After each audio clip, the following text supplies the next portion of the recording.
I didn't think that he was as weak as he was. And now it appears that he has no friends left, apart from possibly an apartment in Moscow. So good luck to him learning Russian. In the past few hours, Syrian rebel forces entered and captured the capital Damascus, overthrowing the Assad family regime, which has been in power for over 50 years. Bashar al-Assad is said to have taken a plane to flee the capital. His whereabouts are currently unknown. Let's get the very latest from the Times foreign correspondent, Richard Spencer. Richard, good morning. Good morning. What do we know? What is the current situation? I've seen online pictures of coming out of the garage of the palace where the rebels have apparently entered. No, quite extraordinary scenes, and I have to say, I've been following this war since 2011, and my social media, my friends are calling. They're all extraordinarily excited, and I have to say that includes not just Sunni Muslim friends who the sect that's associated with these rebels that have caused such extraordinary shock throughout the world, but also my Christian Syrian friends, even Alawite friends.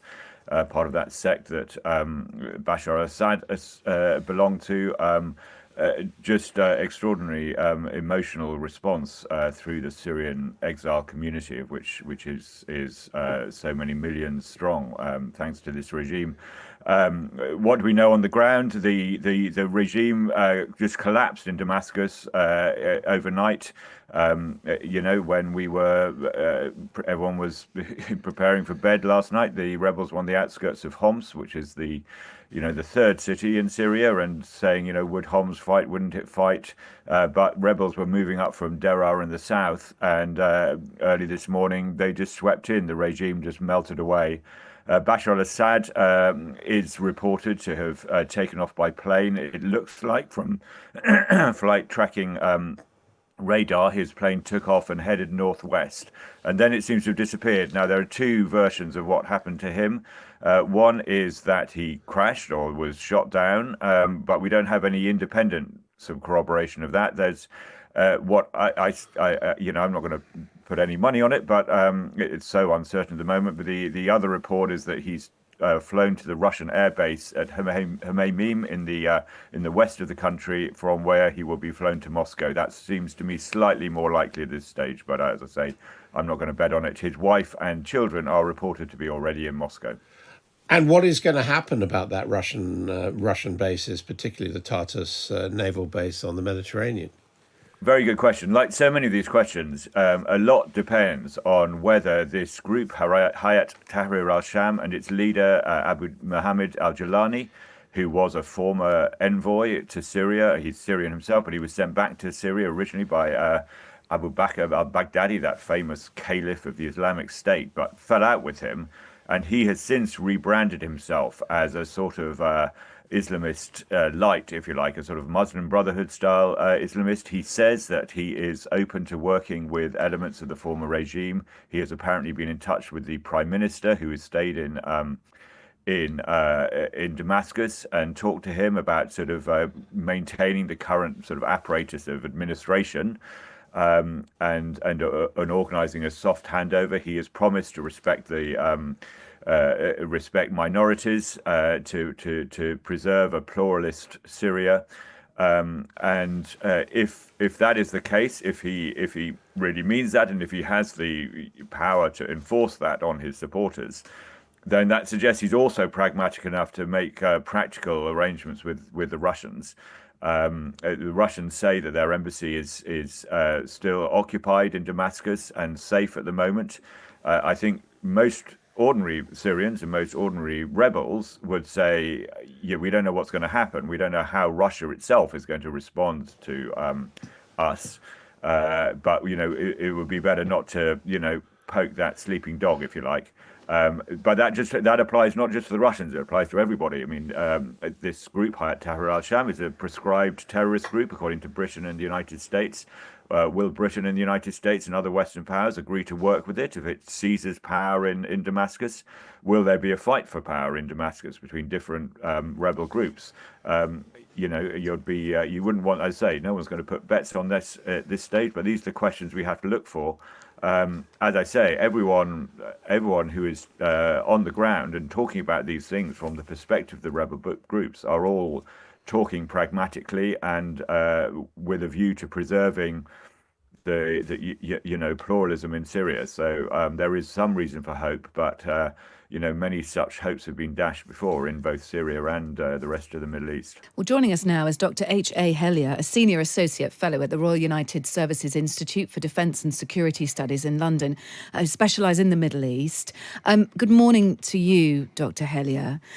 I'm interested to know whether you think Syria has a chance to be more stable without Assad, or whether there are concerns for you about what the next few months, few years looks like under a completely new regime. Thank you for having me on your program. I think the answer is both of those things apply. When it comes to stability, I think something that we all have to remember is that Bashar al-Assad's regime was inherently unstable. And contributed to further instability in the country for many, many years now. So it's not a question of whether or not his continuation would have meant a more stable future. On the contrary, I think any stable future for Syria doesn't see Bashar al-Assad in it in the first place. At the same time, I think it's reasonable to be cautious, even while hopeful, about the challenges that face Syria going forward. We've seen some good indications over the past few days. It hasn't been, incredibly chaotic. The regime has fallen, but there will be, of course, remnants and leftovers from that regime. The question is whether or not they will, quote unquote, get with the program or create new instability in the country. That's one big question. Another question is how these different rebel forces, which come from a variety of perspectives, and were also joined by huge numbers of other Syrians over the past few days, how they will move forward. But I think that this is intrinsically a Syrian story. The Assad regime isn't a decade or 2 decades old. We're talking, 5 or 6 decades by now. Yeah. Not just Bashar al-Assad himself, but also his father. And the scenes that you would have seen over the past few days of prisons opening up and political prisoners being released, to the point where people who were in prison during Hafiz al-Assad's time and didn't even know that Bashar al-Assad had become president. That's how long they were in jail for political crimes, not for, or rather political offenses, not for actual violent crimes. So the future for a sustainable, secure, and stable Syria, I think meant that Bashar al-Assad had to go. The question now is how Syrians come together and face the challenges of building anew against that backdrop. And I think there's good reason to believe that they'll be able to do it, but I think that they're going to need support, and I hope that the region and the world will give it to them. Look, we've just been hearing again from the Syrian rebel coalition that you talk of managed to topple Assad's regime. It's said the revolution has broken decades of tyranny and oppression, and it's built a great new birth, or a new birth for great Syria. The understanding is they're now going to work on completing the transfer of power to a transitional governing body with full executive powers. Let's talk through that, because another guest of ours, our Middle East correspondent, was talking about the dwindling amount of funds available in terms of public spending in Syria. He said that there were allegations that President Assad, or former President Assad, had directed state funds to his own accounts. It's so great to hear you say former President Assad, by the way. Well, it's true, isn't it? And I hope your listeners understand this point, that the Arab revolutionary uprisings began in towards the end of 2010, beginning of 2011. And these were expressions of normal, everyday people simply wanting to have a better future for their children, and the ability to have some sort of say in who ruled them. Okay, and I think that that's why you see incredible euphoria across Syria today, but also outside of Syria. I'm at a conference in Qatar at the moment, And I saw a Syrian today. I didn't know him, but I knew the news, and I said, "Congratulations." And he said he was trying to, take in the news, but he also said, we hope for Palestine, and we hope for Sudan, and we hope for all the Arabs that want to have a better future for themselves and their children. A very natural, heartfelt sentiment. So I think that that's important to sort of center in the story, and at the same time address the problems that you noted. In terms of the financial and economic challenges that Syria is going to necessarily face going forward. And that's why I say I hope that the region and the world step up and try to find as much assistance in order to get Syrians on their feet. Yeah, I mean, we are talking about a rebel coalition here. Some of those rebel groups are aligned with Al-Qaeda, ISIS, there's the Kurdistan Workers' Party, the Free Syrian Army. So I just want to correct something here. On. So in terms of the rebel coalition and Al-Qaeda and ISIS, the rebel coalition that you mentioned fought Al-Qaeda and ISIS. They're not aligned with Al-Qaeda and ISIS. Well, certainly in the case of HTS, they are a former branch of Al-Qaeda, and even though their leader... Which they broke away from, yes, and then fought against in order to make sure that its power ended in Syria. So can we be confident then that the splinters of Al-Qaeda and ISIS will not be peppering this new rebel coalition? Because that surely will be a concern. So I'm a security expert. I'm very concerned about any type of security threat and extremism threat that's going to come up again in Syria. This is not something that I'm going to put away as a note of consideration. But here's what we've got. We've got HTS, which people should be cautious about HTS. People should not be naive about HTS. This is not what I hope anybody comes away with. But we also have a reality that HTS not only broke away, but fought against. Okay, so I think that that's good news. But we also have something else that over the past week, it hasn't just been HTS, that's one. It's been, quite a large coalitions of different types of groups, but also Syrians writ large have joined in this toppling of the regime. So it's going to be very interesting to see how these different groups are going to proceed going forward when they don't just have to answer to their own people, their own members in these groups.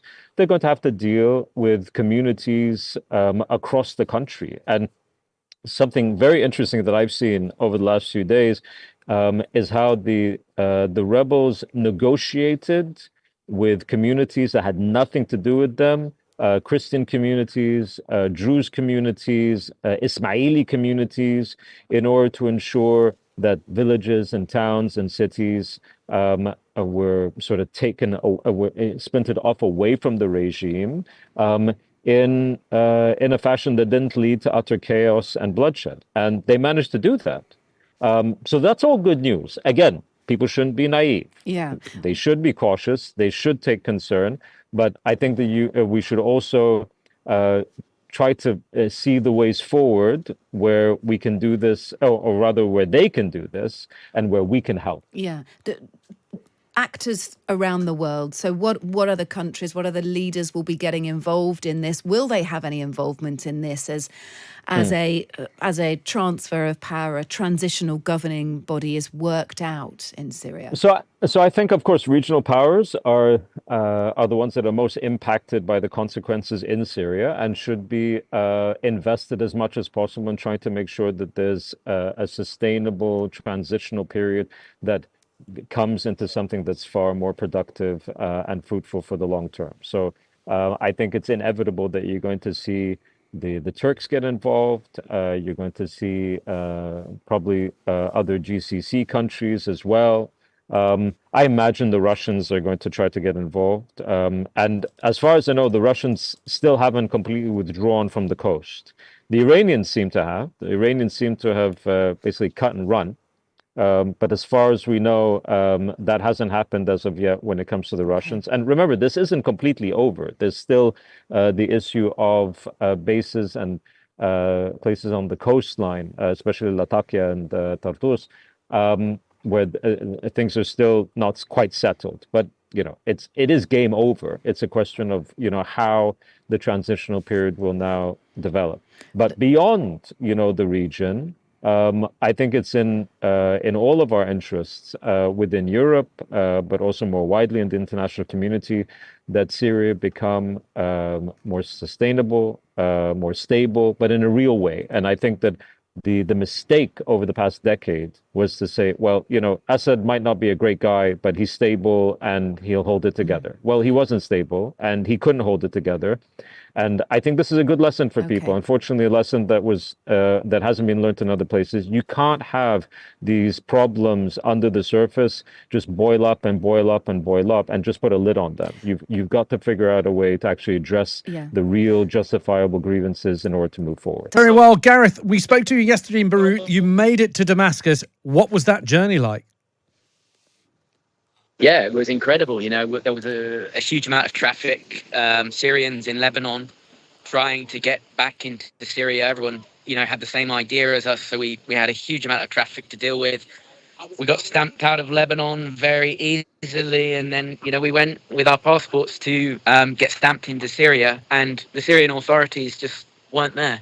So we drove onwards to Damascus. The streets were pretty deserted. There were some rebel fighters, lots of abandoned Syrian regime posts, people celebrating in the streets. We saw a few, old Syrian Soviet tanks, which were smoldering.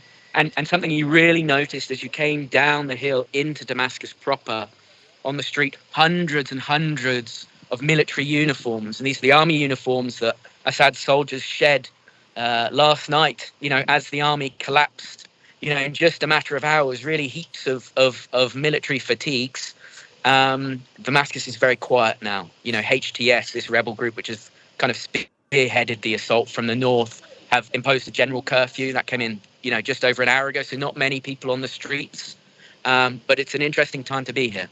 What is the atmosphere in Damascus at the moment? You've said that there is a curfew, but we've been looking at pictures of people celebrating. We've also been looking at pictures of people entering government buildings, President Assad palaces. What can you tell us about what's going on in the city? So initially, when Damascus fell, it was mainly to rebels who came from the south, the southern front. And these are not rebel groups which are directly controlled by Hayat Tahrir al-Sham, this group that came from the north.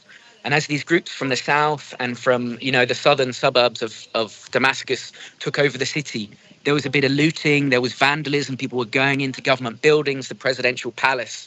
I think what we saw this afternoon was HTS moved into the city and have really instilled a lot more discipline. So those videos you've seen of people looting government offices, that's stopped. HTS has instilled, a modicum of control. And, just in the last half hour or so, we saw Jalani, the head of HTS, he made a public appearance, his first public appearance in Damascus. He went to the Umayyad Mosque, the most famous mosque in Damascus, and gave a short. So for now, I don't know if you can hear that gunfire. There's still some stuff going on. I don't know if that's fighting. I don't know if that's celebratory. About an hour ago, we heard an Israeli airstrike on the nearby Mezeh airbase, which is just a few miles away from where I am now. So, this is a different Syria. This is a very different Syria to the one yesterday, but it's not over. And, there's still tastes, flickers of war. We can see, feel, and hear them.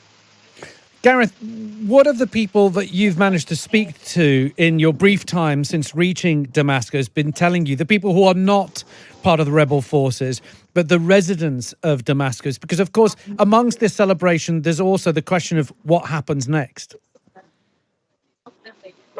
Yeah, I think, Syrians are allowing themselves to enjoy this moment. And we don't begrudge them at all. Everyone I've spoke to so far has been absolutely positive about what's happened. And I think you can see that from the videos that came out, not just from Damascus, but other parts of Syria. By the end of it, we had statues of Bashar al-Assad and his father, Hafiz al-Assad, being pulled down in Latakia, in Tartus. These are areas, this is the Alawite heartland. And if there's any areas that should support Assad, it was these areas. But by the end of it, everyone was on board with this toppling of his regime. At the start of the Syrian revolution, the phrase was Assad or we burn the country. And it seems like by the end of it, it was Assad versus the whole country. I honestly haven't spoken to anyone who isn't ecstatic at what's happened in the last 24 hours, last few days. And I think Syrians know there are big questions. What comes next? You know, what is going to govern Syria? Nobody has those answers at the minute, and nobody's really clear about what HTS plans are now that, you know, they've swept aside this regime which has just dominated Syria for decades. I think people are just enjoying the moment. Any word at all in what you're picking up locally in Damascus on the whereabouts of President Assad?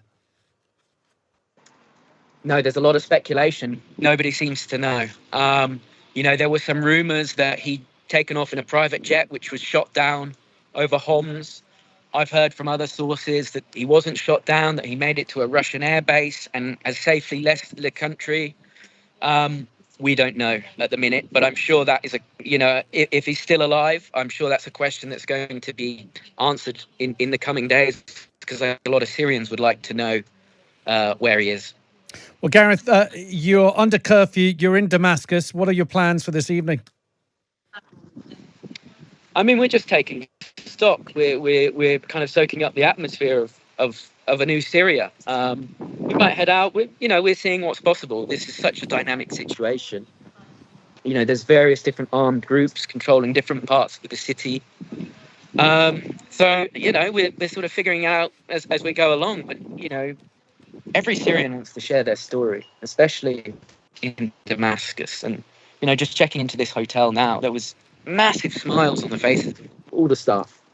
So, you know, for now, I'm listening to their stories, and you know, it's enchanting. It's enchanting to see the relief, the ecstasy, the happiness on the faces of everyone I've come across so far. Let me just get your thoughts on what you're seeing on the screens at the moment, what's happening in Syria, and particularly that city where, you know, a lot happened to you. How are you feeling today, listening to the news? Well, I was up all night. I was listening in between power cuts, because we're getting power cuts and internet outages here in Odessa. And so it's been so frustrating. But I mean, it seemed to be that every time we had a power cut, it'd come back on, I'd get more news. And they pushed out of Idlib and the power went off. And the next thing I knew, they were in Hama. And I was like, my God, that's fast. And then the power went off again. The next thing I know, they're heading towards Homs. So it's been like that. But I've been absolutely astonished at the pace of change, and not only the pace of the advance, but the fact that it really seems to have not been a series of brutal battles. You know, this seems to have been either the forces have surrendered or they've negotiated, and it seems to, there seems to have been relatively, considering these people have been in power for 54 years, the Assad clan, for it to fall at this rate has been astonishing to watch. And I've just been sitting with my heart in my mouth, obviously looking at Homs because of my connections there. And then, last night about 2 a.m., 3 a.m., I started to see videos of people on the streets in Homs singing and dancing. And yeah, obviously, I thought about Marie and I thought about Remy, who we lost there. But also, I was so ecstatically happy for the people of Homs who really deserve this. They've been through hell. I mean, you talk about your time in Homs in this incredibly powerful piece in the paper today, and you speak about the people of Homs essentially shielding you with their lives. Lots of the people who took you into Homs and made sure that you got out on the back of a motorbike whilst you had a fist-sized hole in your leg and shrapnel in your abdomen. These people sacrificed themselves to get you out and to make sure that their story had been told. Are you still in touch with some people in Homs? I am. I mean that was so, the level at which they gave for us to look after us was, it still makes me heartbeat when I think about what they did for us. And that's kind of why I'm still telling this story, because that was almost the deal. It was like, we'll get you out, you tell our story. And that's something that you don't do lightly. When people did give their lives, people did die. A lot of people went through hell to get us out, and be eternally grateful for that. I've forgotten. Are you in touch with any? Are you in touch with any people who are still there? A few people in the city, but look, over the years, it's been equally as heartbreaking, because the people who looked after us, the people who helped us, they have slowly, one by one, been picked off by their regime. They've been imprisoned. We know some of them were tortured and killed. We did our best to try and get them out. So there are a few remaining, but they're spread far and wide, and communication hasn't been easy. But they are there, and now that the things are opening up, I'm hoping to re-establish contact with some very close friends from the city. I'm hoping to get back there as soon as possible. I really, I would like to go back to Homs for so many reasons. What do you think happened in Syria? Did the West take their eye off the ball? I mean, it seems like at the time when you and Marie were there, some incredible reporting, some incredible stories, and we were all talking about Syria, but then we stopped. What happened? Yeah. I look. I think Marie's death did play a part in that. I know for a fact that people, the big news agencies and papers, were very reluctant to send people in, because we went in. We sneaked in. We sneaked over the border, and Marie was killed. I was injured. Remy was killed. Either news agencies and papers just stood back a bit and thought, this is deadly. And in that period, that gives these kind of people like Assad, they like to work in the dark. They don't like people shining lights into dark places. And I think that's what happened. And then obviously, as the situation developed, groups like ISIS came in, and I lost some good friends to ISIS. Jim Foley and Steve Sotloff, were beheaded. So that was another kind of barrier to getting people in and to report them. And I think, that was exactly what they wanted. That's what the regime wanted. They tried to kill the messengers, and by killing the messengers, it gives them the power to operate where they like to be, in the shadows. You're in Odessa now. You're in Ukraine, and you're doing what you do, which is reporting from there. Of course, there's another big conflict that the world is witnessing at the moment, and that is in Gaza. And famously in Gaza, there are no reporters allowed to go in. What are your thoughts on that? I just think it's essential that, that it's playing into the hands of the people, by not reporting, I just think reporters should get in, should be allowed in. If you have nothing to hide, then why not allow reporters in? Gaza's one of them conflicts that I've been here for 2.5 years now, and my head has been firmly focused on the Russian angle. But I know a lot of friends who cover Gaza, and it's a very difficult war to cover. It's like, I always, the paper wanted us to report from outside of Homs, and our opinion was like, if you're going to report, you need to be where you're reporting. Every mile away from where you are reporting from, the weaker the story gets. And people just can't get access to Gaza, and I think we've seen the results of that when we can't be there to document and witness what happens. Bad things happen. It's a tragedy. The last time I was here on this station was September, October, and if you'd have told me then that I would be back here in December and we would be covering the downfall of Bashar al-Assad, I wouldn't have believed you, because the timescale wouldn't have seemed possible. Surely it would take more than 2 months for rebel group HTS to sweep into Damascus and for Assad and his family to flee Syria. But it hasn't taken 2 months. It's taken 2 weeks. 2 weeks. 3 weeks ago, no one was talking about this, certainly in the West. It wasn't anyone's bingo card, was it? The downfall of the Assad regime now, after 24 years in power and 13 years of civil war and his brutal, murderous suppression of his own people. But today, he and his family have, according to Russian media, landed in Moscow. Rebel leader Abu Muhammad al-Jawlani has been addressing cheering crowds in a mosque in Damascus. And the family who have been in power in Syria since 1970 are gone. First, I just wanted to take stock, really, of what's happened today and what might happen next. And I've got two great guests to help us with that. Michael Stevens is Senior Fellow at the Foreign Policy Research Institute and Senior Associate Fellow at the Royal United Services Institute. Hi there, Michael. Hi, how are you? Good, thank you. Thanks for joining us. And Professor Dawn Chatty is Emerita Professor of Anthropology and Forced Migration at the University of Oxford and author of Syria, the Making and Unmaking of a Refuge State. Good evening, Dawn. Good evening. How are you, Ollie? I'm well, thank you. And thank you for joining us too. Well, let's start with you, Dawn. What does this mean, this event, for the people of Syria? Well, I think for most of the people of Syria, this is an astonishing day. Everybody I've talked to is ecstatic. They feel today is a day to celebrate not just 13 years of terrible oppression, death, but actually 54 years of brutal dictatorship. So today is the day for celebration.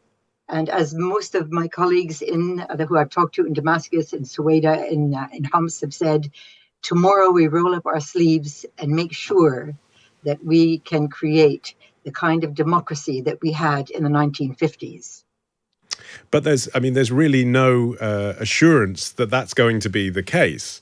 That ecstatic feeling that you describe, I suppose some people think because there were so many refugees from Syria that perhaps some of those left behind were Assad supporters.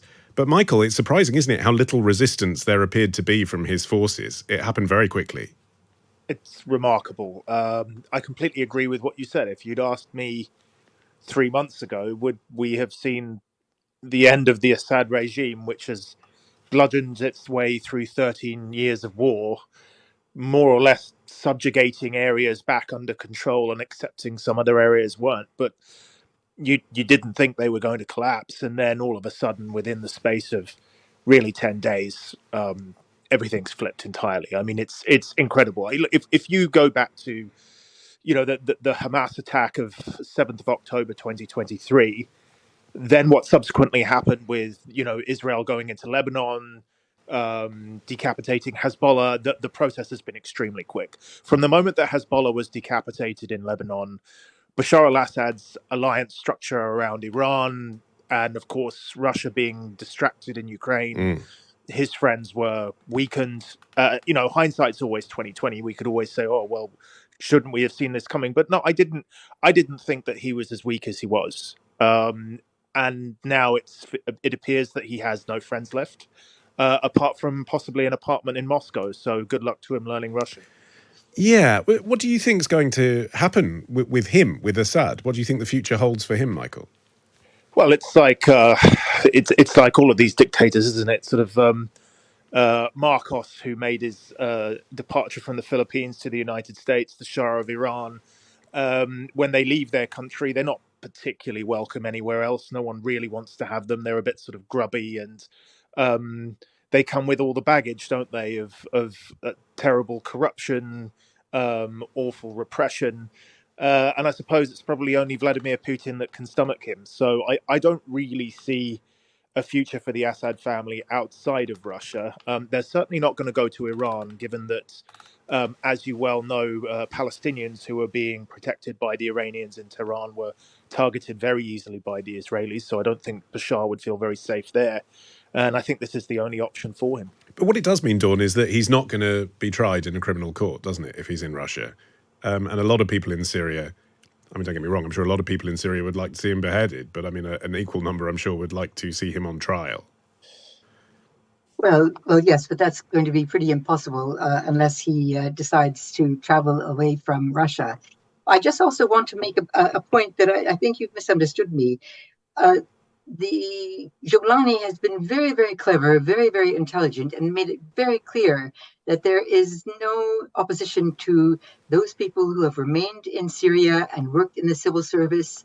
That their target, if any, is going to be those in the various intelligence services, and these are many intelligence services.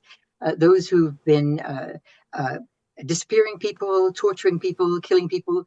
That's the target, but not the civil service. The people who didn't leave. You know, in any civil war, any kind of fighting, there are people who, for one reason or another, cannot leave, do not leave, but that doesn't necessarily mean that they support the terrible acts of the dictatorships. So I just wanted to make that quite clear. The other thing I also want to say is, it seems to me that the press is already kind of sentenced Jolani, somebody who for the last 4 or 5 years has been trying to distance himself from the original organization that he was involved with, which is the Islamic State.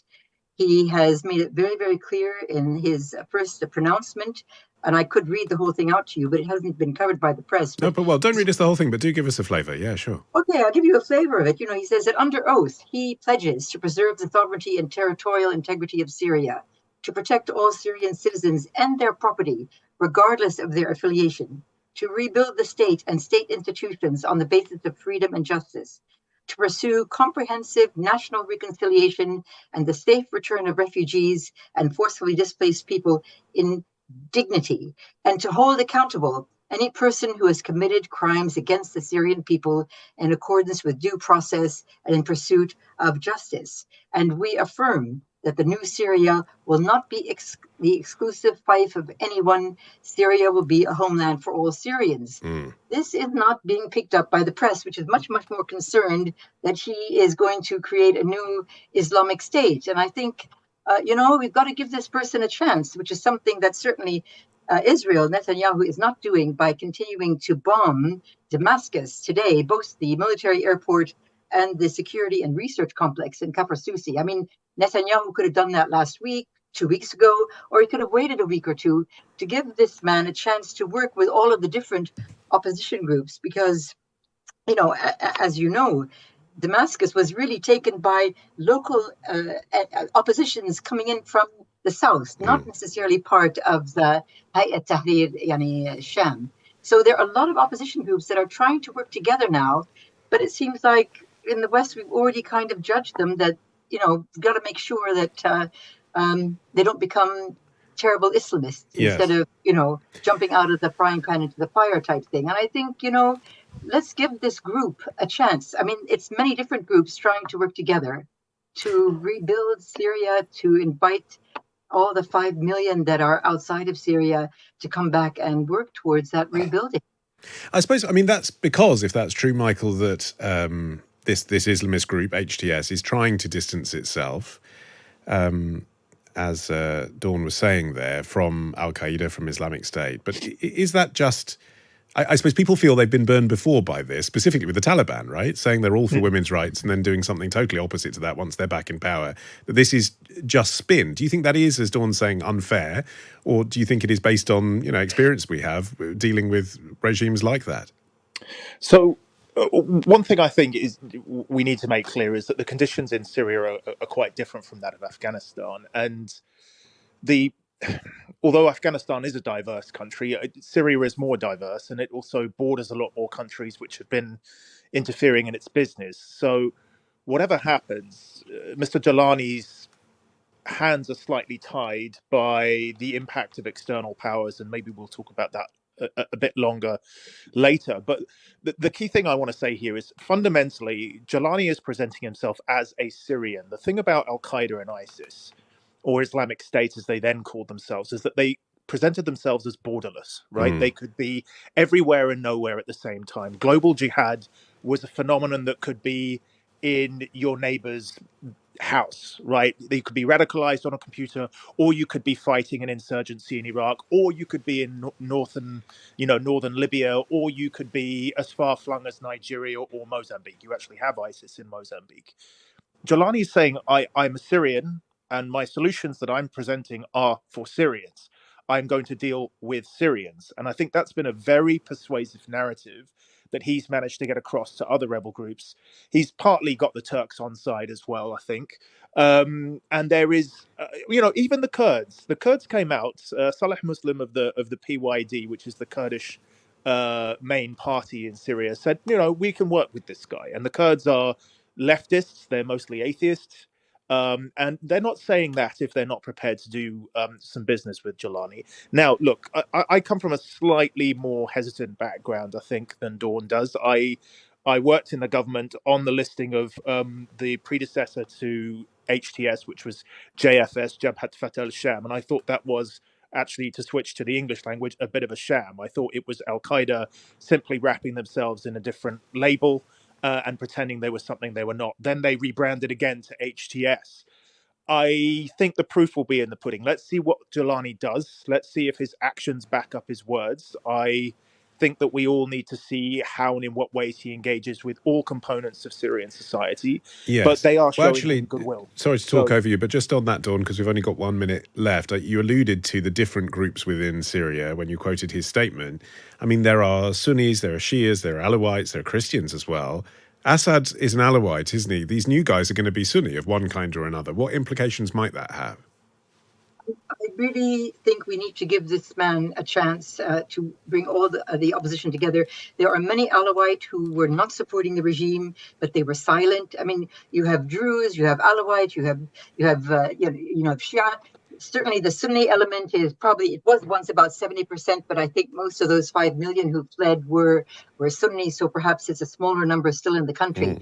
You have a very diverse country, but you have a very diverse country that's always been very proud of being Syria. And I think that's what he's going to be working on. Okay. If I've only got a minute, I do need to say one thing. Because, if you could, briefly, thank you. Yeah. We're talking geopolitics, but I've just received a really frightening message from a former student of mine who is in Sueda, but has been involved and I'm just going to say to you, she's very concerned about she's saying that there are hundreds of thousands of detainees in the Sadnaya prison and other underground prisons that are in danger of death because the oxygen levels in these underground prisons that sometimes go down 3 floors, the generators have all been turned off, because the administrators of these prisons have all fled. In some cases, they can't open the doors because there's no electricity. The generators aren't working. It's a very, she's saying it's a very urgent matter to find a way, a contact, an organization that can help restart these generators in these prisons so that they can release these thousands and thousands of prisoners. And I think she's got a point. We're all looking at at what's going to happen, in a week or 2 weeks or 3 weeks. But think about the people that are there right now. I appreciate that point. Now, if generators can't be turned back on. Thank you. Why do you think this happened? How much of this was down to a lack of support from Russia? That's a very good question. I mean, I think that the right answer is autocracies are extremely vulnerable and can topple extremely quickly. I think that one of the challenges is that we're used to, in this country, seeing institutions which are quite robust, regardless of who our prime minister might be one day or the next. The country keeps the wheels on the road. I think that the challenges in states which are dominated from the top down, there can be small cracks in the glass that then shatter the whole screen very, very fast. So the speed of this is quick, a bit like what we saw with Afghanistan, a bit like what we saw with Libya over the course of the last decade. I think in that world, what Russia, even Iran, other local leaders, rivals, allies can do is fairly minimal, because it's more about how momentum gets going and then trying to put the genie back in the bottle. And what's happened, I think, in Syria, the speed of it, it's a surprise insofar it's quite hard to predict when these things happen, but the way in which support for a regime suddenly melts away is a classic case of what happens when autocracies fail. Yeah. I'll come back to Syria in a minute and what's, what the government is going to look like and what this is going to mean for Syrian people who are mostly seem to be rejoicing in a minute. Let's just talk about Russia and Iran if we can. For Russia, I mean, they've got this air base there. What do you think is your best bet of how they'll be able to access that, how they'll be able to work with the new Syrian government? Well, a lot's going to happen which way the dust where the dust settles, I mean, there's an important Russian air base. I think probably even more important is a Russian naval base at Tartus, which has been a Russian or Soviet asset since the 1970s, and was partly the price of Moscow's support for the Assad family for the last 50 years. That base is, not a first order magnitude possession for the Russians, but it's an incredibly important foothold that Russia has in the Eastern Mediterranean that allows it to have influence in the Middle East. It allows it to have influence in North Africa. Russia's very active in Libya. And over the course of the last 7 or 8 years, Russia's increasingly active in other parts of Africa too. So keeping possession of that base is important. We saw rebel forces go into Tartus yesterday. The state of the base still a little bit unclear. But I think it's probably fair to say that if you're wanting to hold on to those assets, the air base, there are other Russian military bases in Syria too.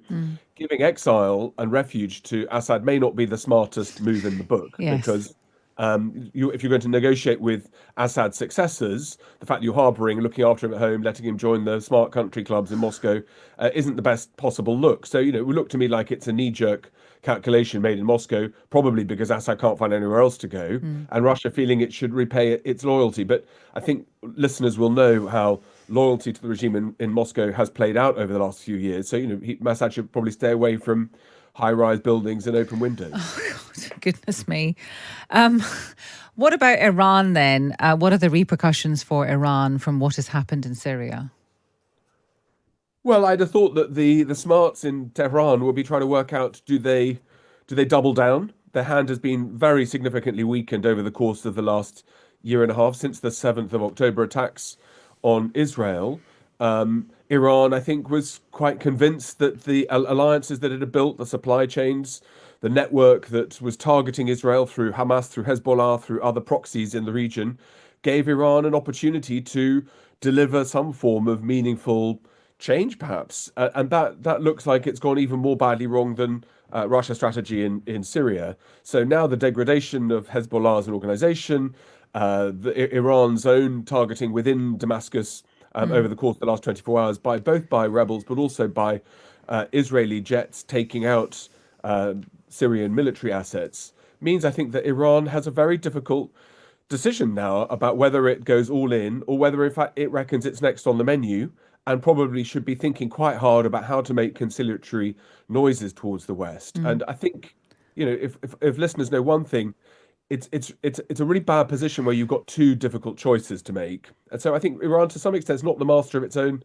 destiny in the coming weeks. But a lot will depend on what happens in Damascus over the course of the coming weeks and months. And how optimistic are you, very briefly? Some people are saying, well, let's give these guys a chance. And other people are saying, no. They used to be an affiliate of Al-Qaeda. Briefly, how optimistic are you for the Syrian people?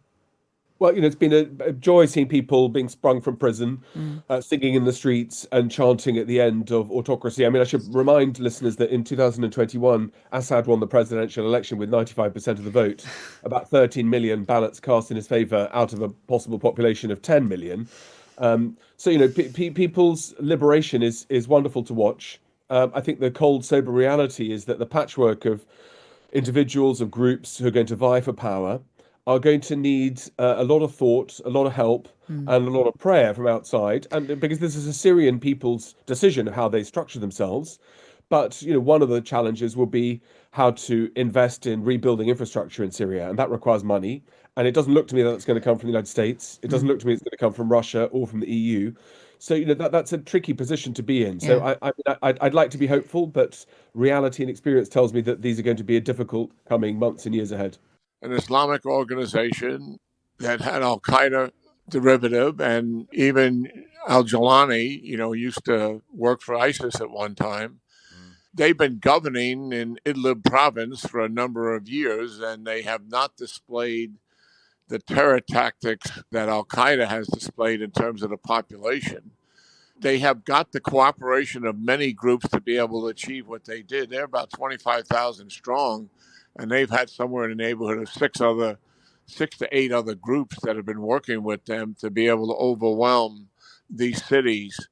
It remains to be seen if there's something that can be worked out there. We have a model of something like this when Gaddafi was killed, and what came as a result of that is pretty much a failed state. with factions opposed to each other, this situation could be even worse. And of course, Israel has concerns. They moved troops in a buffer zone beyond the Golan Heights, and we have troops there who are there to make certain that ISIS doesn't rise again. Turkey had a hand in this. They look at these guys as kind of a client, and helping to get rid of Assad is what they wanted. I think Turkey could have played a more significant, responsible leadership role here than what they have played, because they're so preoccupied, with the Syrian Kurds. So, and I do think there is a huge strategic opportunity that people are overlooking, and that is Iran. They've just lost their strategic asset, the Syrian client state. Can't achieve the domination and control of the Middle East that they want to have, much more so. They are truly in their most vulnerable period they've ever been. Losing that client state, they can't rearm. And Hamas or Hezbollah, both of those organizations are decimated anyway. Yeah. And the Iranians have lost their air defense system to be able to defend themselves. They have a very weak conventional military, hardly a navy, Air Force 1970s vintage, large army, poorly trained, poorly equipped, and poorly led. The only thing they have is rockets and missiles. Israel has diminished that, but they're all vulnerable to air defense systems. I think the Trump administration, in conjunction with Israel, could issue some ultimatums to Iran pretty early on, and that is, number one, maximum sanctions are going to be imposed that we're going to bring your economy to bankruptcy. And certainly there is the means to do that. Biden administration walked away from those full throttle means. Secondly, if you don't dismantle your nuclear system, we are going to take action, maximum sanctions, but also we, in conjunction with Israel, will dismantle your system ourselves. We want IEE verification for you to dismantle it. Iran has never been in this weakened position. And what they fear, more than anything, is that population of theirs will rise up.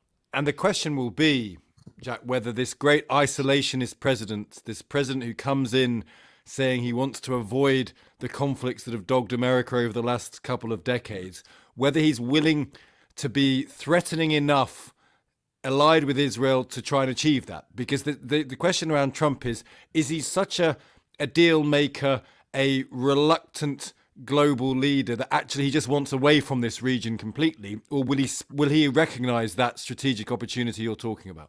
Well, I don't think he's an isolationist at all. I mean, he has acolytes around him that are, but he's not. I mean, look at the facts. He's the president that provided lethal aid to Ukraine. He's the president that got on the phone and told Putin in no uncertain terms, if you ever move across the border into Ukraine, your consequences are going to be quite severe. I'm not going to get into what he said after that, but that's the reality of it. The Syrian leader used chemicals on his people twice, and Trump bombed them twice. He killed Qasem Soleimani. Even in the last 24 hours, he's sort of saying America needs to step away from this. He often has the rhetoric, and like you say, the people around him believe or but you misinterpret it. But it doesn't mean that he's not willing to use a credible threat to compel an adversary to change. Okay. And he has done that. And he did it with Putin.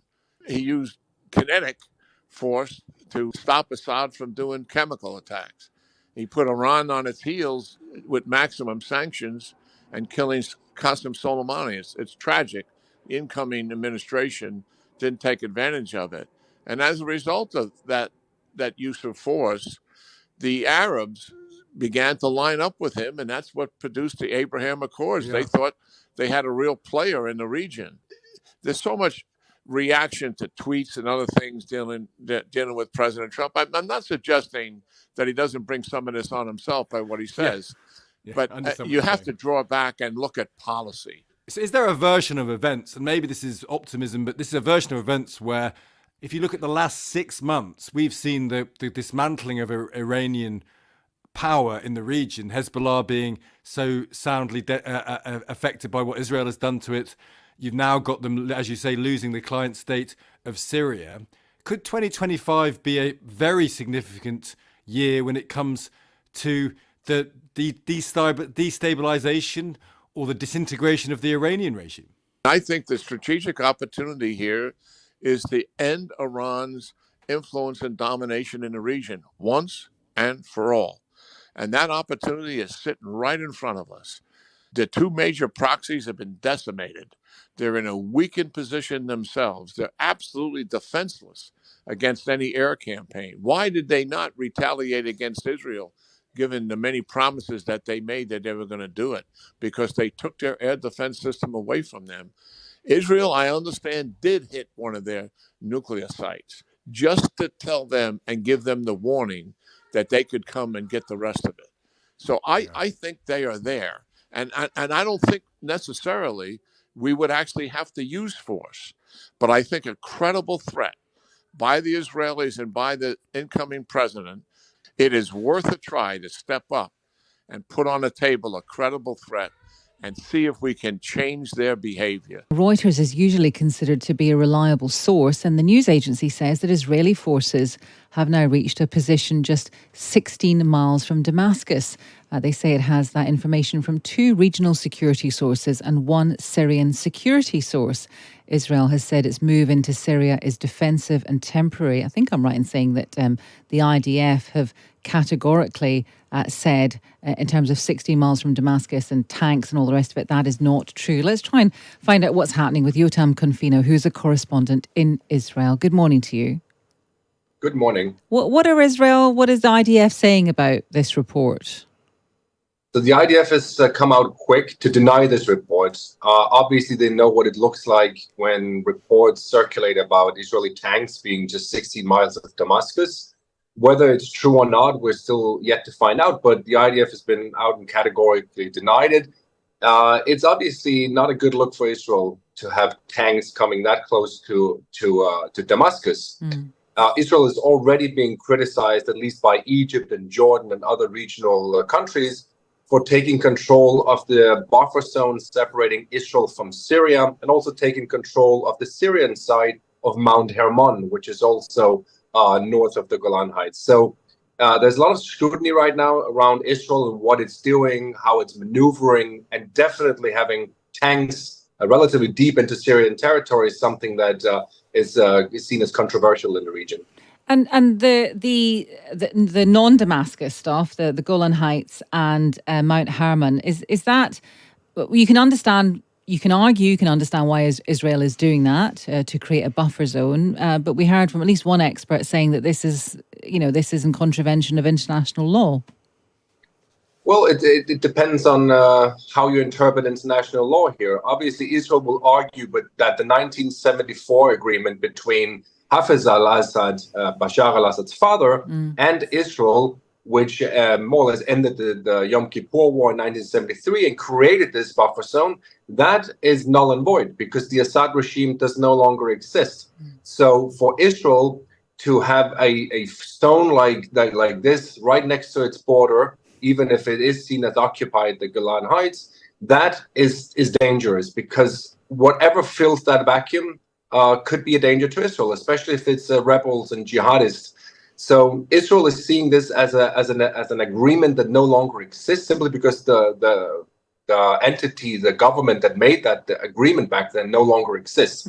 As for Mount Hermon, that's a different issue. I think that's definitely seen as some sort of a land grab by many people. But again, Israel sees this as a strategic and vital point to make sure that it keeps eyes on any sort of extremism coming close to its borders. In terms of the strikes on targets within Syria that have stepped up overnight, we are told that this is because Israel doesn't want certain types of weapons to fall into the hands of anyone really, including any rebel forces that they disapprove of. But when you're targeting that many targets, there will be a concern about danger to civilians. Do we know what the situation is there? How long is this going to continue for? How careful are Israel being? Have there been any reports of any injuries or fatalities? So I just spoke to a man in the city of Suwaida in southern Syria, and he confirmed that there were Israeli airstrikes on Syrian army positions near their village, and that 2 people reportedly had been killed there. Right. Generally, when you carry out that many airstrikes in such a short amount of time, I think it's inevitable that some people will be killed. But for Israel, the bigger picture is that Assad has apparently chemical weapons still residing in Syria. He's got a naval. He's got tanks. He's got fighter jets. He's got a whole army. Basically, all of this military equipment that is ready to be seized by jihadists, and that's something that is not only a threat to Israel but also to other countries. I think very few countries would like to see HTS, the Al Qaeda offshoot, being in hands of chemical weapons, even if you see them as becoming more moderate. Finally, separately, Benjamin Netanyahu is in court today. He is in court. He's in fact just arrived at the court in Tel Aviv, and he went off yesterday on journalists during a press conference, the first he's done in 6 months, because they asked him about this court, and he said, "Now is my time to speak." He's been waiting for 8 years to get his side of the story out in court, and he does get that chance today.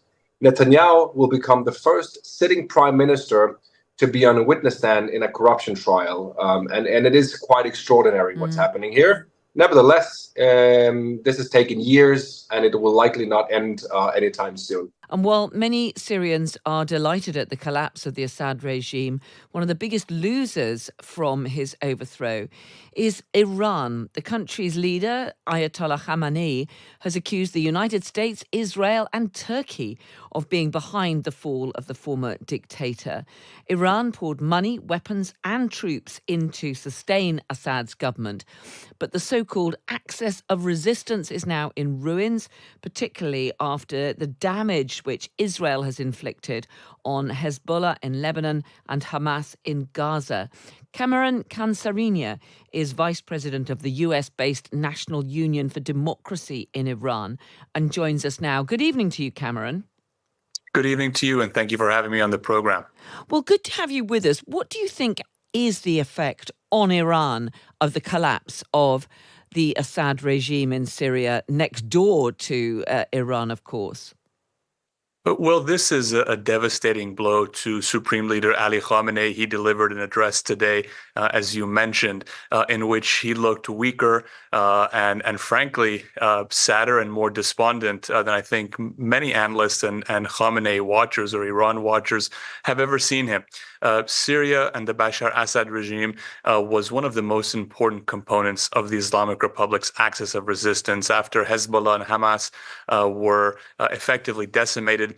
His loss is a significant setback for the regime in Tehran. The regime in Tehran, including senior IRGC commanders, often referred to Syria as a province of Iran. It was so dear to them. It was such an important component of the buffer that they were attempting to build in the Middle East. And the fact that Assad fell so quickly with so little resistance, and after the regime in Iran had spent tens of billions of dollars, nearly $50 billion, and hundreds of thousands of its soldiers to prop up the regime. Indeed, it's fair to say that were it not for the support of the Islamic Republic, Bashar Assad would have fallen long ago.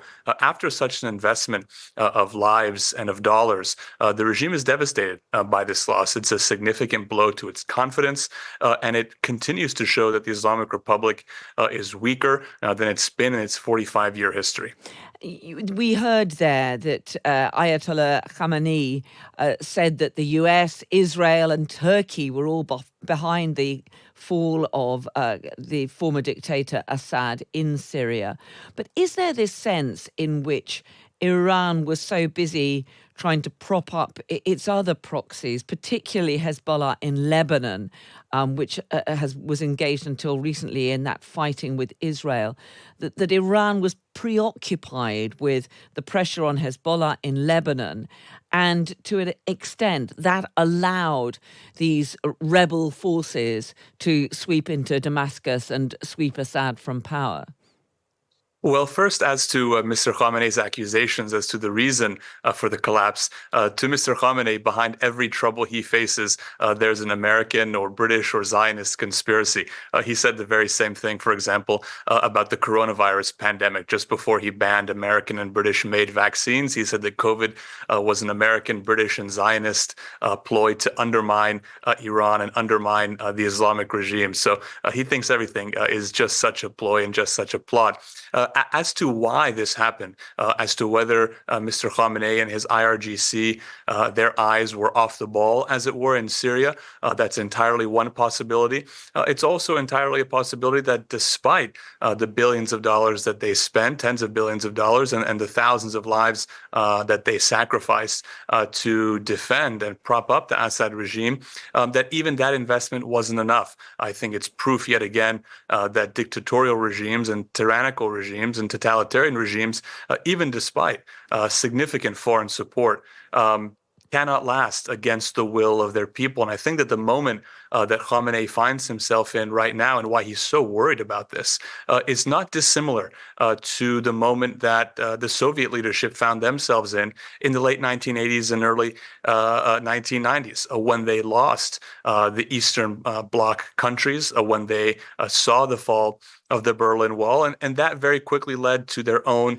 lack of control at home, and shortly thereafter the dissolution of their entire regime. And so I think that Khamenei sees the loss of these buttresses abroad as bringing the threat far closer to home, and indeed the existence of his regime being in question. But there's no real sign, is there, that it's going to bring about the downfall of the Islamic rulers there in Iran? I mean, we've seen them brutally suppressing, for example, those protests by some women who refused to comply with the very tight rules on what they can wear in public and so on.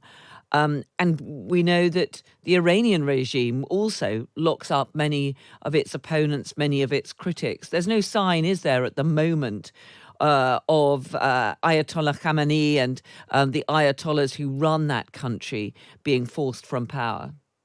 Well, I would disagree with you, frankly. It may not be an immediate result of the fall of Assad. We may not see the regime fall tomorrow or in 2 months or in 3 months. And indeed, I don't want to get into a prediction game. I certainly don't have a crystal ball, or if I have one, it may not be a very good one to tell you exactly when this regime will fall. But the protests that you alluded to after the murder of Mahsa Amini were indeed only the most recent protest in a series of anti-regime protests, each of which came about for different reasons. Many of them were started by economic concerns, others by socio-political concerns, others because of indeed environmental challenges that people are facing because of regime mismanagement. So what we're seeing in Iran is day by day new sectors of society joining the movement against the regime and becoming increasingly frustrated with the regime's repression, with its total inability to provide. So Assad's fall may not directly lead in the short term to the fall of the regime, but what it does signify is that even against an incredibly oppressive regime, I mean, the scenes that we're seeing come out of Syria are shocking. And we see very similar scenes in Tehran's Evin prison and in prisons across the country. But because of the total mismanagement, because of the lack of alignment between the leadership of the government and the citizens, that even those most oppressive regimes can fall. And what we're beginning to see is not only new sectors of society turning on the regime, indeed, parts of what used to be considered the regime's base, even members of the armed forces were beginning to see defections, albeit at low to mid levels. But you do see members of the armed forces sending videos on social media, not showing their faces and saying that we side with the people, we don't side with the regime that's slaughtering our compatriots. So we don't know when it will happen, but I think that the fall of Assad and the fact that it happened in less than 2 weeks with this last offensive, and really not an armed struggle. There were very few shots fired, as we all saw. The Assad regime put up very little resistance, shows that the regime in Tehran is indeed much weaker and much more susceptible to collapse than any of us might think at this moment. First of all, what will they be thinking in Tehran about what's happened in the last week? Well, I think Iran will be putting it into context of a really bad year that they have had. After all, a lot of Iran's ability to project power overseas was based on the influence it had with proxies like Hezbollah and with friendly regimes in the region, like the Syrian regime of Assad, which they propped up along with the Russians. And what we've seen happen over the last 12 months or so is that all of these proxies and supporters have just been demolished one after another. Hezbollah, of course, by military action from Israel in an extraordinary series of events there. But now we've seen the absolutely astonishingly fast collapse of the Assad regime in Syria, which was an absolute keystone to Iran's national security policy, because not only was it a friendly regime in the region, but it also acted as a conduit, a sort of passageway by which Iran could get weapons to Hezbollah, which it regarded as its most important proxy. So this really has been a disastrous 12 months for Iran at a time when its economy is doing extremely badly. It's discombobulated also by the election of President Trump, who they recall took action against Iran by assassinating General Soleimani, the head of the Iranian Revolutionary Guard Corps. And they will be quite fearful, I think, about what President Trump might do in terms of putting more pressure on Iran in future. Right, can I interrupt you just to ask, what might Iran do before Donald Trump can do anything? Well, I think Iran faces two broad choices, Jane. One, and we see more discussion of this in Iran, and we have done for the last few months, is would Iran press ahead and try to get a nuclear weapon? We know, of course, that they've had a large nuclear program for many years. They've stopped short of turning it into a nuclear weapon, and that isn't an easy thing for them to do, by the way, to manufacture a weapon. But there is an argument which says, well, if so many of your fences have been knocked down by Israel or by rebels in Syria, maybe what you need is a nice big deterrent to stop anybody getting ideas about toppling the Iranian regime, and therefore a nuclear weapon might be the answer. So a wounded and vulnerable feeling Iran possibly poses more of a threat to us than it did 6 months ago. Well, it could do, because I've set out one option, but there is another option which says actually Iran is going to know that it's going to have to do a deal now, that it's lost so much authority that it will have to reach some sort of agreement with the Americans, which allows sanctions relief in return for really repudiating a nuclear weapon. And of course, in some senses, that sounds counterintuitive. After all, Donald Trump is a person who's put huge pressure on Iran, but he has said that he thinks there could be a deal with Iran. And from the Iranian point of view, the difficulty always with doing a deal with the Democrats was that they knew that as soon as there was a Republican administration, it would go up in smoke. So that wasn't very attractive. So in some ways, if they could do a deal with a Republican president, that might actually be better for them. So I think there are two ways this could go, one of which is a lot more dangerous, one of which is more benign. OK, well, let's hope it's the benign option, obviously. So. But the Iranian regime, I'm going to talk to Bill Browder, I should say that conversation's already been recorded, about whether it's possible that Putin could be on the brink, if not now, perhaps in the next couple of years. Surely the Iranian regime isn't one that we can assume will still be there in a year's time, 2 years' time. I think the problem with that is that I've been involved in affairs in Iran for well over a decade now, and people have been predicting the collapse or replacement of the Iranian regime for a very long time. And indeed, when I was ambassador in Tehran in 2009, we saw massive marches through Tehran, the Green Revolution. And I saw how it was crushed by Iran's security forces in the most ruthless and unpleasant way. I think that at the moment, the Iranian regime is not as insecure as you might suppose, simply because it will apply massive force and is well used to doing so. And many Iranians who I spoke to at the time said, look, what we don't want is another repeat of the 1979 Iranian Revolution, because that turned out so badly for us, and we don't want our young children being killed on the streets only to open up a new uncertainty in the future. What we want is progressive change in Iran. So I'm not saying that this couldn't happen, No. but I don't think this is something which is imminent. My last point, though, is that all of that said, look at how quickly Syria fell once it started to go. I was going to ask you if we'd had this conversation this time last week, and I'd said to you, do you think President Assad's in any danger? What would you have said? You're absolutely right. Nobody would have predicted that. But of course, one difference is that in Syria, there were very well-armed opposition forces who were able to take advantage of Assad's weakness. There are no such substantial forces in Iran opposed to the regime. So it's quite a different picture.